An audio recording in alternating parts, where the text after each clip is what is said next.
it eventually becomes absurd. This whole thing does eventually become absurd. That's why as you get really, really, really close to this, now it becomes more experiential as opposed to thought at all. There's a knowing here that arises, which has nothing to do with the kind of dualistic knowing that any mind could present. Yeah, completely just not of mind I'm talking about. Yeah. So it gets, the closer we get to this, it just, look, it's like the mind just becomes redundant. Redundant. Yep. But then you're left with, which is quite beautiful, you're left with this experience of being here. Right. And that right there, the pointiness and the sharpness of just that, right there, we've believed that's where the me begins. And that is the me. Right there. It's like the birth, if you like, of the notion of the feeling of a me. Explore that. Right there. Just explore that. See, as you've been talking in this meeting, what's coming up here is I don't really feel there's a problem with the feeling or the sense or the being. I feel, or what I see is that the me or a me compromise is made up of thought and images, thought and thought images, because thought's not just auditory, sometimes it's a visual thought. Yeah. So when you're talking to other people about this feeling that the me's been pinned onto, as it were, and really it shouldn't be pinned onto that feeling, I think is what you're saying, unless I've got it wrong. I don't really see that as a problem here. What's the problem, Anne? What is the problem?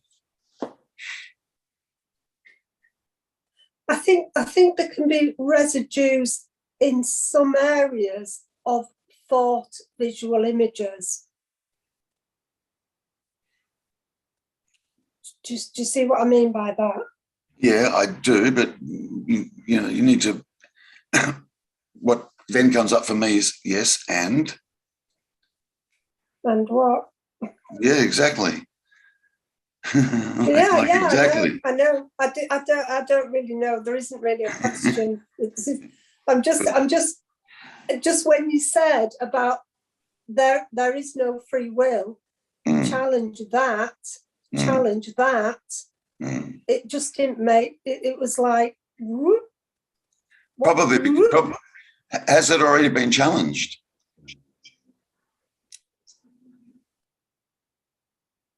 I don't know. Okay. Yeah. Because something's going on. I'm enjoying it. I'm enjoying being here.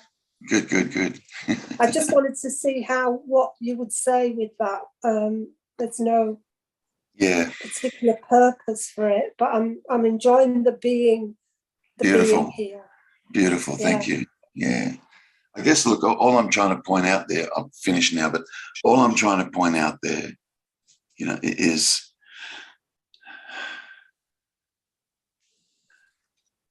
this that we're trying to get rid of. And most people are trying to get rid of this feeling of me. Most people don't like it. Okay. So this that we've been either trying to get rid of, alter, modify, correct, this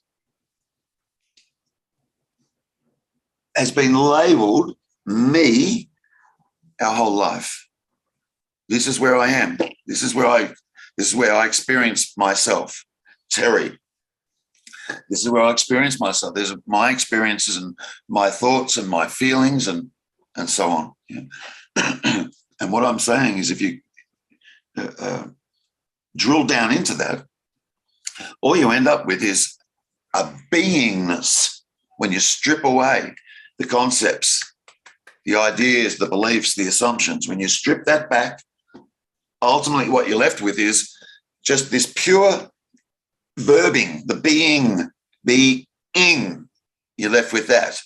Yeah. That we've been calling me our whole life. And it's not. It's you. That's what we've been looking for. Yeah. The ing, that ing, that live ing, that be ing is what we've been looking for. That's what we're looking for. Yeah. We're looking for it on one hand, and then on the other hand, we're trying to get rid of it. Yeah. Why? Only because of the story that's been created about it. That's all. It's just the story. Yeah. You strip the story back, no need to get rid of it at all, and you discover that that we have been taking to be personal self is not personal at all. It's universal self. It's one, not divided. Can't add anything to it. Can't take anything away from it. Zero. And that's why you hear people say, that you're looking for, you already are. It's the beingness. It's the life. It's the life. The love to be. It's so bright. Oh, come on. Yeah. So it's a kind of weird game that gets played, I want to feel alive. I want to feel joy. I want to feel. But I don't want to feel me. I don't want to feel me. I don't want to feel me.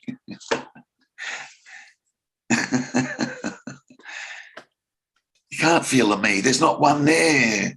There's not one there. And the me can't feel. So it's just like a messed up little story that's going on here that we just need to create a bit of clarity around. Hang on a minute. What's actually really happening here? And you just start to see what's actually happening. And the story drops and everything kind of gets lined up. All the ducks get put in a row and you just kind of find yourself right here. How wonderful. Yeah. See, it's not an entity. The me is not an entity to be gotten rid of. It's not alive. It's not a life force. It's not conscious. It's not aware. It's deaf, dumb, and blind. Bah, the me. The Terry me. Yeah. The Anne me. The Malcolm me. The whoever me. That seeming personal me is deaf, dumb, and blind. Can't see, hear, taste, touch, or smell. Yet they're seeing, hearing, tasting, touching, and smelling. Oh, hang on, what? What's going on here?